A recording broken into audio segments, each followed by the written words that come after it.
Alright, ek het nou maar die liberty gevat. I took the liberty to put the SA 4x4 community forum at the top because that is basically where this has started. And yeah, just a bit background on myself.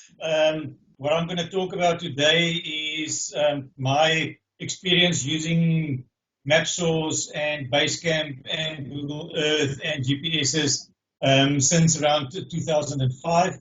And everything that I'm talking about today, I've basically taught myself. And yeah, there's obviously many ways to do the same thing. What I am going to show you today is how I use it and what I do. And obviously you can look at that and use that or adapt it to suit your particular needs. All right, just the agenda of basically what I'm going to try and cover. We'll see how time goes. I'm going to start off by talking about the basic GPS Garmin terminology so that we all are just on the same page so that we know when we talk about routes and tracks and waypoints that everybody knows what we are talking about. Then basically I'm just going to go very briefly through the basic differences between street navigators and off-road orientated navigators or GPSs. There are some differences between the two, and I'm just going to discuss that very briefly. From there, I'm going to talk about the differences between MapSource and BaseCamp. And I must just stress up front that the purpose of my session is not to convert everybody from MapSource to BaseCamp. It has taken me a while to make the decision to switch over. And that in itself was quite a lengthy process as well. But I'm totally on BaseCamp at this stage. Then understand the logic or the structure of BaseCamp, i.e. storing of info, data, folders, lists, etc., etc. So basically, how does BaseCamp work and how does it work with your information? Also referring back to the previous point, the differences between MapSource and BaseCamp. Right, then I'll stop briefly for a Q&A session. After that, we'll go into creating waypoints, and obviously this will all be done in BaseCamp. Creating and working or changing with routes. Again, a Q&A session. It sounds as if somebody else's mic is still on there. Right, then if we have time, I'm going to look into Google Earth basics, creating tracks in Google Earth, how to transfer those tracks that we've created and the place marks that we've created, how to transfer that back into BaseCamp and then onto your GPS if you wanted to do so. And we will also briefly look at the reverse, where you can take your BaseCamp information and look at that in Google Earth. Then we'll end with questions and answers there, and then we'll have the closing from there.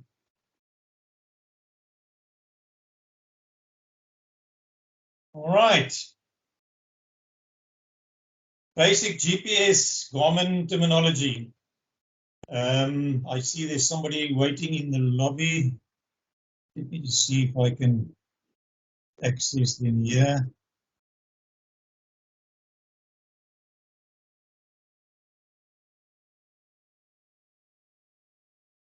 I'm trying to run TeamView on both my phone and on the PC. So if anybody of you see somebody waiting in the lobby, anybody can actually admit a person that wants to join. So if you see that and it seems like I'm missing that, please just allow that person to join in.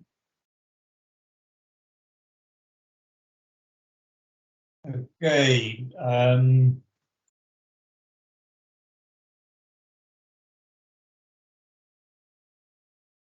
All right. Okay, the first thing, obviously, in BaseCamp and in on your GPS, we've got maps.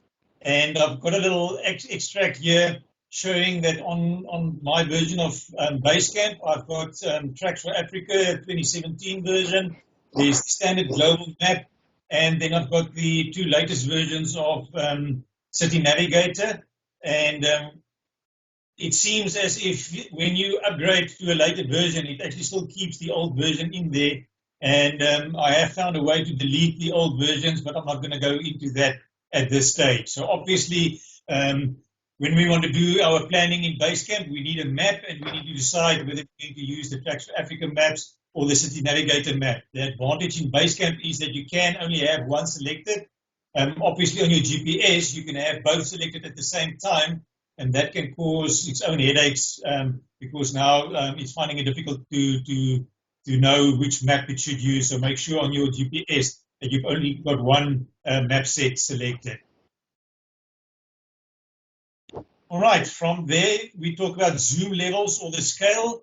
At the bottom right of the BaseCamp screen, you will see a little scale like this, which shows us that that little line represents about 150 kilometers, and we've got a similar scale in our on our GPS units. So when we zoom in and out, we can see less or more detail, or a wider area or a narrower area. Then obviously coordinates, very important. Coordinates is basically the grid on Earth, and each waypoint or grid position gives you a position in real time when you are out there. Now, as you probably know, there are different formats for displaying your coordinate. The first one is just in degrees, where it will be 30.1234 degrees. Then you've got degrees, minutes, and seconds, degrees and minutes, and degrees, minutes, and seconds in decimal points, and so on. And when I started with my GPS, I was also a contributor to Tracks for Africa. And one of the guidelines that they gave us there, and the one which I have adopted now as well, is to standardize on just the degrees, so that you only display degrees. And even if you look at the map, and the map shows you the latitudes or the longitudes in degrees, if it is 30.5, you know that it is halfway between those two lines, and you can use that one. And as you can see from here, in the options of BaseCamp, I'll go into that just now. That is where you can actually set your coordinate format. All right, then the track. A track is something that is recorded while you are traveling, if you have switched on that option. So basically, this blue line that is highlighted here is a road that I've traveled, and it is thrown the breadcrumbs as I traveled, and it is saved a track from there.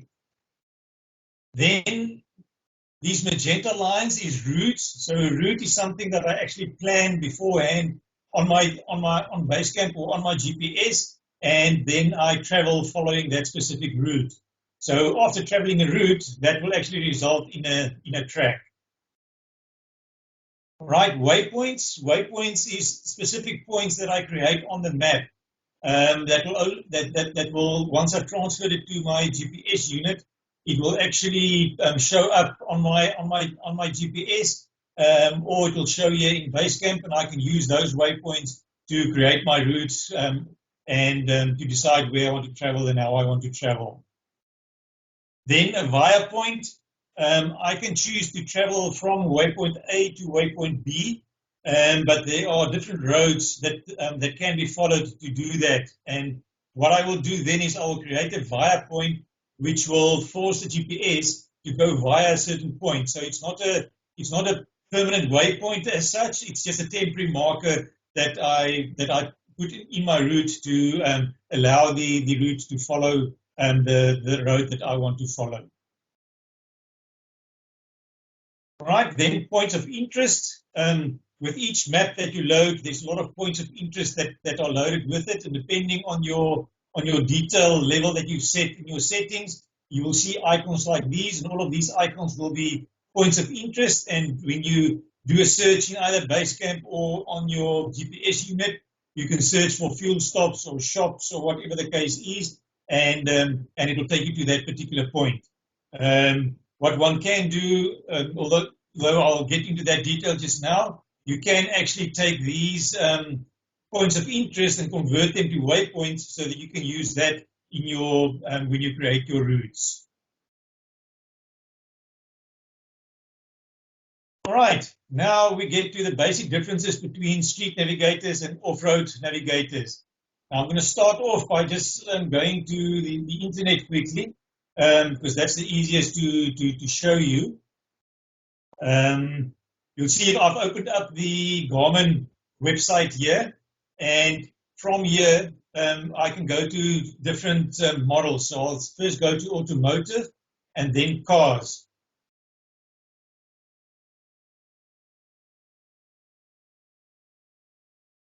Right. From here, you can see that the main GPS units per se that we are looking at is the Garmin Drive series, or as they were previously known, the Nuvis. So these are purely street navigators that you can use in town, and obviously wherever there's roads, it will navigate you. It gives you a nice big screen, but that is basically what you see under the normal automotive units. If we go to overlanding,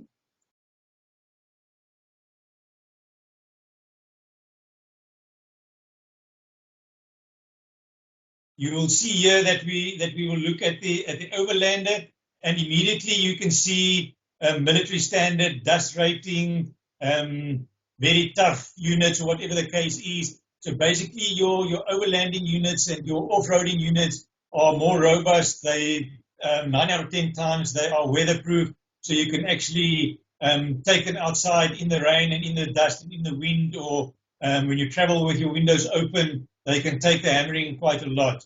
But with that said, I must say that the Nuvi that I run 24/7 in my car is standing up quite well with the dust and everything like that. So it's not to say that it can't handle that, but I will not take it out and go hiking with a Nuvi, because it is not it's not built for that. If we go and look at the handheld devices, you can see also here much more rugged devices, a little bit smaller, easier to carry with you if you want to go biking or hiking or everything like that. And personally, I use one of these e-Trex units to for my hiking and for recording tracks and things like that.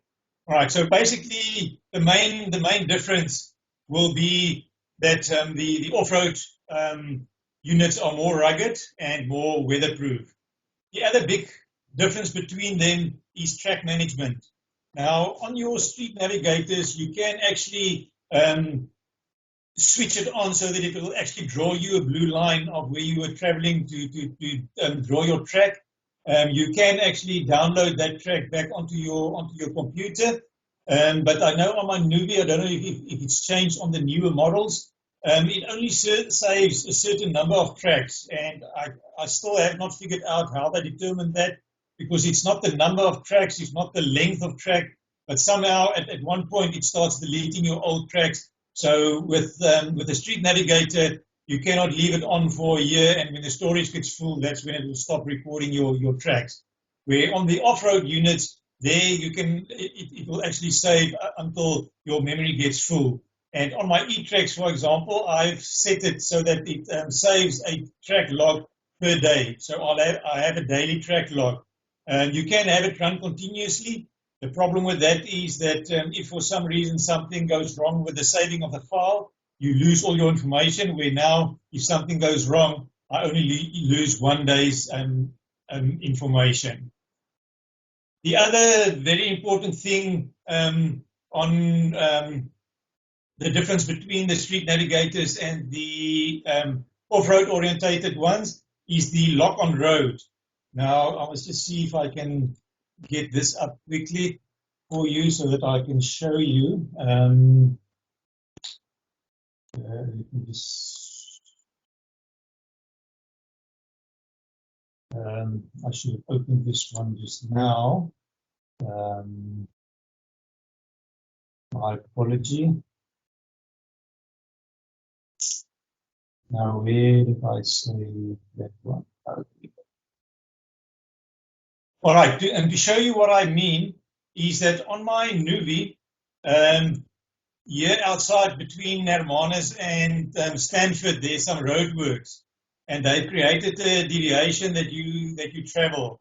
Now on the Nuvi, because it is set to lock on road, even if I'm traveling next to the road, the actual track lock that it draws will follow the road closest to it.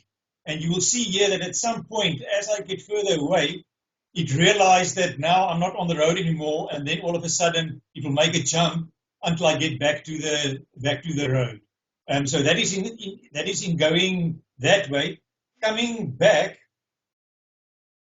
because the switch from the road is sharper, it will start earlier to deviate from the actual road to draw my track, compared to the E-Trex, which doesn't matter whether I'm on a road or not on a road, it will follow where I'm driving, and it will log my tracks accordingly. Now, to you, it might not be that important. When I recorded my track logs for Tracks for Africa earlier, obviously they needed accurate information, and they don't want these kind of jumps in the data. The data must follow the true path. Or if I'm somewhere in the bush and I need to backtrack now on my track log, and I traveled next to a road for some distance, on my Nuvi it will show that I was actually driving on the road and I must get back to the road. But on the E-Trex, I will actually be able to go back on exactly the same track that I have been traveling. And you'll see that on the E-Trex, going there, going back, basically followed the same track and so on. As I say, if you are mainly sticking to roads, or you are not too concerned about your track being out by 10, 20 meters or 100 meters, I think if we can measure here quickly, we're talking about 160 meters out. It might not be that important, or it may be important, but it is something that you can remember. All right, I touched on that just now, the track back. Most of the off-road orientated GPS units have a dedicated track back function. Now, I have not used that at all. I've tried it once or twice on one of the older units that I had. And what it does then is that it actually saves your track log, and then you can navigate back on that, and it will give you directions as you navigate back. I have found that with my blue line showing on the GPS screen and zooming into a level of 50 meters or 20 meters, I can fairly accurately follow my track back without having to wait for instructions or anything like that from the GPS unit. But yeah, that is something that is more that you'll find more on your off-road units and not on your city navigator. Just back to track management, something that I forgot about is that if I have a track on BaseCamp or MapSource and I want to transfer that back to my GPS, your off-road units will actually take that track and you'll be able to select it from there and then show it on your screen or navigate it or whatever. The street navigators, or up to the Nuvi that I have now at least, doesn't have that function. So you cannot load a track back to the GPS and then see that on your screen when you're traveling. You can only take a route back, but we'll get back to that just now. All right, now what is the main difference between MapSource and BaseCamp? Now on the screen I've basically shown you the two options, but the best to explain that is to actually open that up on the screen. And I'm just going to go down here to one of the options here and one here. All right, if we look on the left-hand side of the screen, this is my typical MapSource screen, where I've got my waypoint tab there, where I can see all my waypoints. I've got my route tab there that shows me all my routes, and I've got my tracks tab there that shows me all my tracks. And all of this is saved in one file. So if I save this, it's got a specific, I can give it a specific name, in this case 2018-07 Transkei.gdb, and I can save it like that. And there's a couple of examples there of other files that I have saved. And in such a way, I can, for a specific trip or whatever the case is, I can create one file and all my information is there together in one file. Now, BaseCamp does exactly the same, just a little bit differently. As you'll see, is that whatever I've seen in MapSource here, under waypoints, routes, and tracks, if I go to my Transky list here, and I look at the bottom here, there's all my stuff all together, not separate as it is there. Although I can click here, and it will only show me the waypoints. I can click on that button, show routes, it will only show me the routes, or it will only show me the tracks. So very similar to the MapSource side. Or if I click on that filter button again, it will show me everything. But the rest of the stuff, I can move my screens, scroll through them. I can use the plus key and the minus key to zoom in BaseCamp, as I can do in MapSource, and I can even move around with my arrows on both sides. Okay, so basically that is the main differences between the two, is how it handles the data and how that data is stored. And I've explained the filters. If you've got a lot of, like here, I've got quite a lot of information in here, and by using my filters, I can choose what I want to see and what I don't want to see. And by clicking on this gear over here, I can also change the sort order. I can change by the actual symbol that I've got there, or I can sort it by the name, and then obviously ascending and descending as well.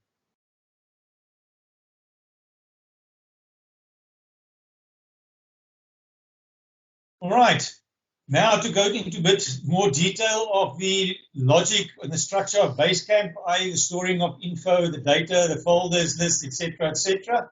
And this particular screen, as I've explained just now, in BaseCamp, all your data is together. So basically what you see here is everything that I have in my BaseCamp: routes, tracks, waypoints, everything that I have. Now, if I go back to my screen over here, let me just maximize that. Let me start at the top. Right at the top, you will see one that says My Collection. Now, if I select anything at the top here, the details will be here at the bottom. So what I've seen on the previous screen is everything that is in my collection. So if I start from the top to the bottom, that's everything that I've ever recorded or created in BaseCamp is sitting underneath here. And that is where all the information sits. Then under my collection, I can create folders. If I right-click on that collection, I can say create a new list or create a new folder. So if I create a new list folder, it will give me the opportunity to give it a name, and I've got a new list folder. And under that list folder, I can right-click again, and I can say create a new list, and there you go, I create my new list. And just to show you how I use it, you will see that, let me just minimize all of these. So basically my folders is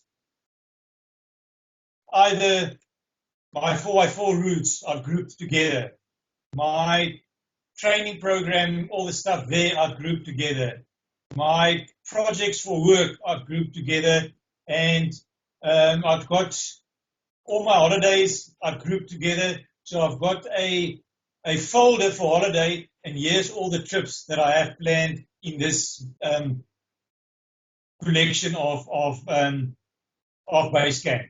So if I go to a particular list there, that is where it will show me all the information. Now, what is important here is that I cannot store data in a folder. I can only store data in a list. So if I go there and I try and create a waypoint or anything like that, it will actually tell me that you cannot do that. You can only create that in a list. And from here, I can actually go and I can, let me just create a new list here to show you guys. Let's just say a new list and call it new list 3. If I go to a folder over there, I can take anything that I see here and I can drag it to the new list that I created. And that item will be in that new list. All right. Important to remember, what I see here, if I click on the list, what I see here is almost just a placeholder. The actual waypoint or the actual track is stored in my collection. All right. Why I say that is if I come back here, so if I go here to new list 3 and I change this waypoint in any way, it will change it throughout all the lists where this waypoint exists. Exactly the same goes for tracks. And unfortunately, I only realized that, well, I think last year or the year before last year, because I manipulate my tracks quite a lot. But I do store all my original tracks. And since using BaseCamp, I did not realize that if I go to a particular track log, let's pick one here from my eTrex 20. That one is empty. Why is my track logs empty? That is not good. Anyway, I will look at, okay. All right, I click on my track logs and my list is empty. The reason being that my filter is set to show waypoints. So that's why it didn't show me anything. I almost had a scare there. But all right, there's all my track logs that I've recorded. So if I take this track log and I open it up and I change anything here by deleting items in here or changing, it changes my original track log, and my original track log is lost. So what I've started doing since is that before I start working on a track, I right click on that item and say duplicate. And then it makes a duplicate of that particular track log, and I can make changes to that one, and I can change it as I wish, and my original one will stay intact. All right, so just an important point to remember.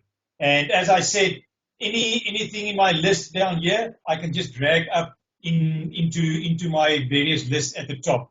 Previously in MapSource, you could open more than one database of MapSource, and you could physically go and copy. So if I go in here and I select an item here, copy, I can go to the other instance that I've opened, and I can go and paste it in there. Whereas here in BaseCamp, I can just drag the items from the one to the other. So if I go on holiday, for instance, the first thing that I move over is my home location, and then that is there. And then from there, I start to do my planning. All right. When we look at these lists and even the folders up there, you will note that it sorts it in alphabetical order, and that is why on my holiday or on my track logs here. No, let me go to back here. If you look at under my vakansie folder, I always start naming a particular trip, starting with a year and then the month, which means that all my trips will follow in chronological order, and I can see where they are and when they were. So I can see there I went to Mozambique on the 25th in 2015, 7/13. I did a West Coast trip 2014-12, and all my information is in there. All right. Once I've done my planning, obviously here I've got my icons, the same as what I have in MapSource, where I can send it to my GPS unit, or I can receive from my GPS unit. So once I've done my planning here, I can actually send and receive it to my GPS unit. All right. The other thing that I want to talk to you about is now you have all your data in MapSource. How do I get it into BaseCamp? Well, I have created this new list over here. So I will select that list and I will go to File, Import into New Selection. All right. And it will open up here and you'll see there I've got a couple of files in here. I will just use that first one, Hermanus GDB, and it will come and it will import all of my MapSource data, and it will sit in here. Now, as I've explained, it will show it here, but ultimately it has been copied into my collections folder, although it is displaying here. And that is why you will see that if I go to a particular item and I right-click on it, it asks me whether I want to remove it from the list or whether I want to delete it completely. If I remove it from the list, it will only remove it from this list and not my collection. If I delete it there, it will be gone from all the lists, and it will not be available anymore. Unfortunately, I do have a undo button, and I can undo that particular option. All right. Now, the same way that I have imported the information, that is how I export it as well. With the export, I've got a couple of options. I can go, for instance, to my vacancy folder, select that, and go to File, and then Export, and then it asks me, what do I want to export? Do I want to export vacancy? Let me select one item over here just to show you the difference. If I go back again to File, Export, it asks me if I want to export the folder or if I want to export the selection. If I choose selection, it will only export the item that I've selected there. If I export the folder, it will export everything that is in there. Now, to save a bit of time, let me choose export selection, and now I can choose wherever I want to export that on my computer using the file explorer over here. And I've got an option here for save as type. What do I want to export it as? A GDB file, a KML file, or whatever file I want to save it as. All right.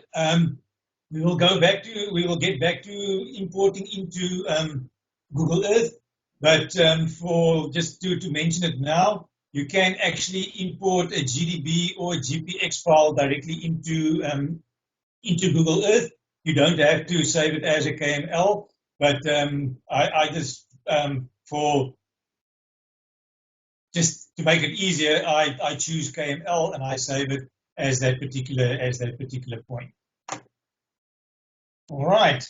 The last thing that I want to show you over here is that although BaseCamp has got one database with all my information, I can actually work with more than one database.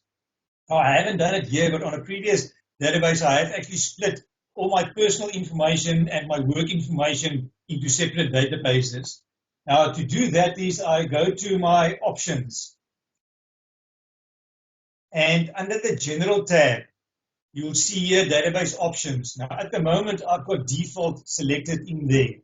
So if I go to my drop-down, I can see that I have created a database already, and I've called it BaseCamp Training. And if I go to there, I can say switch to database. Are you sure you want to switch to the database? A restart will be required after this. I say yes, and it will restart BaseCamp, and I have a blank database that I can start from scratch with whatever I can do. So I'm sure that if you want separate files as you've got in MapSource, you can create the database for each one of these. Let me just switch back again. If I go to Edit and Options, General, if I go to that plus button over there, that's where I can create my new database. So if I click there, I can give that database a name, and let's just call it Dani. And I can browse for a location, and I can choose where I want to create that particular database. Now let's just create it on the desktop, and I can say OK, and I can switch to that database. And it's going to ask me, am I sure? And it's going to say yes, you can switch, you can go there. Now if I go to my desktop, you will see that it created a folder called database. I think what I need to do, sorry about that, I need to just create something in here.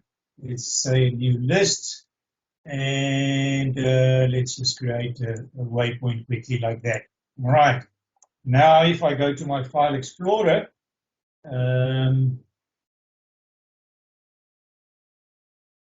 I still see nothing. Let me go out of this database quickly. Let's go back to the default.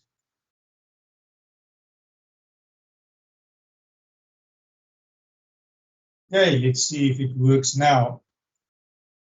All right, so now under my desktop, as I said, it created a folder database. In there, folder 4.7, that is the version of BaseCamp that I'm using, and that all data.gdb, that is where all my information sits. So if I take that file and I copy it to another computer, I can actually have exactly the same information that I had on this computer on the other computer. Now, there is some obscure way in your app data hidden folder where your default database sits, but you can actually get to that, and you can actually access your data from there. All right, so that is basically the basics of BaseCamp that we've been using. All right, questions. Let me see if I can get the screen back up here. I have gone very, very quickly. I don't know how many of you were able to catch up. Fortunately, we're making a recording, so you should be able to look at the recording afterwards. If there are any questions, you can actually click on that button there, raise your hand, then you can ask a question, and then we can see if we can answer that question. Are there any questions?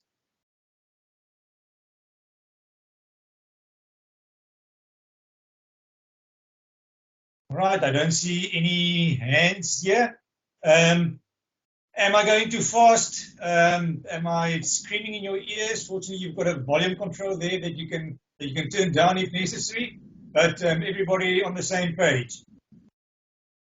Great. So if that is the case, we can carry on.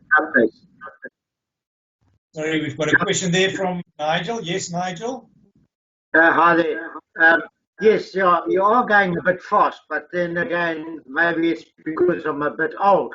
But yes, the understanding is very basic, and this is what I feel I need. I need to get to hear the general concept of the whole thing, and then slowly work my way down to being the P's and Q's. But so far, I'm happy. Thank you.